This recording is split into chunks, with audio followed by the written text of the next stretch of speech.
They say the dead can't harm the living, that whatever lingers beyond the grave can only whisper.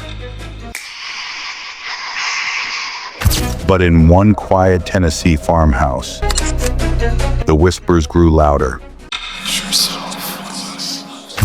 until a man was dead.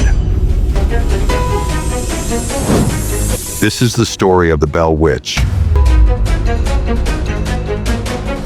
America's most chilling haunting. The only case in history where a ghost was blamed for murder. The year was 1817. Red River, Tennessee, a small farming settlement surrounded by rolling hills and thick woods. John Bell, a respected farmer, lived there with his wife Lucy and their children. They were church-going people, hard-working, ordinary. But one evening, as John walked his land, he saw something that would mark the beginning of his family's descent into horror. A strange creature stood between the trees. It looked like a dog, but larger. Its body was dark, its eyes glowed red. And when John raised his gun, it vanished. That night, the scratching began. Claws against the walls. Faint knocks under the bed. Whispers calling their names. John, Betsy. At first they thought it was animals or the wind. But soon the knocks answered their questions. "Who are you?" John's daughter Betsy asked. And the voice replied, "I am a spirit. I was once happy, but have been disturbed." Kate. The family called it Kate, the Bell Witch, a name that would soon terrify the entire county. Neighbors came to witness the phenomenon, and what they heard was impossible to deny. The spirit spoke clearly. It sang hymns, quoted scripture, and cursed John Bell, calling him Old Jack, promising to kill him. By 1818, the haunting had become relentless. Doors slammed on their own. Crops failed without reason. The Bell children were slapped, pinched, and thrown by invisible hands. Betsy Bell, the youngest daughter, suffered most. She awoke with bruises and handprints on her face, though no one was near. At night, she heard laughter beside her bed, the voice of a woman mocking, whispering, "You'll never marry him." As word spread, hundreds came to see the Bell Witch for themselves. Ministers, neighbors, even skeptics. Each left with the same terrified conviction. Something was in that house. Even Andrew Jackson, future president of the United States, visited in 1819. His men, armed with wagons and horses, laughed off the stories until their wheels froze solid on the road.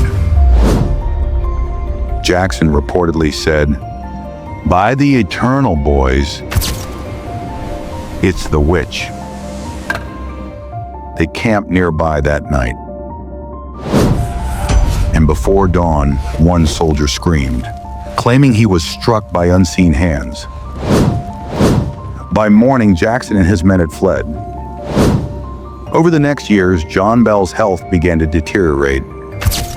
His throat swelled, his body trembled, and doctors could find no cause. The witch's voice mocked him constantly. "Soon, old Jack, soon." In December 1820, John Bell was found in bed, dead. Beside him lay a vial of strange black liquid. When the family tested it on a cat, the animal convulsed and died instantly. I told you! The witch's voice rang through the house, triumphant. I gave old Jack a big dose of that last night and fixed him. John Bell's death was ruled the first and only death by a ghost in American history. After John's death, the witch's torment quieted. She announced she would leave and return in 7 years. True to her word, she came back in 1828. Speaking to John's son Richard, she told him secrets of the future, even predicting the Civil War. Then she vanished. But some say she never truly left.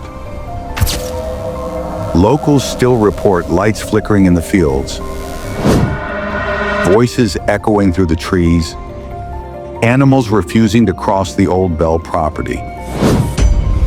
And deep inside a nearby cave, now called the Bell Witch Cave, tourists and ghost hunters claim to hear her laughter. Cold winds that come from nowhere, and whispers in the dark. But what was she? A restless human spirit? A manifestation of guilt or evil? Or something older than both? Some historians believe the haunting was real, but misinterpreted. That stress, illness, and isolation led to mass hysteria. Others point to evidence, physical attacks, multiple witnesses, even government notes that suggest something beyond human understanding. To this day, no definitive explanation exists. Perhaps the witch was not a ghost at all, but a reflection of something inside us. Fear, faith, the need to believe that there's more to the world than what we can see.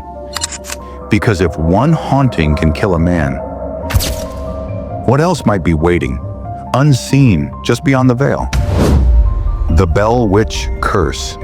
2 centuries later, the story still refuses to die. And maybe that's because the witch never truly did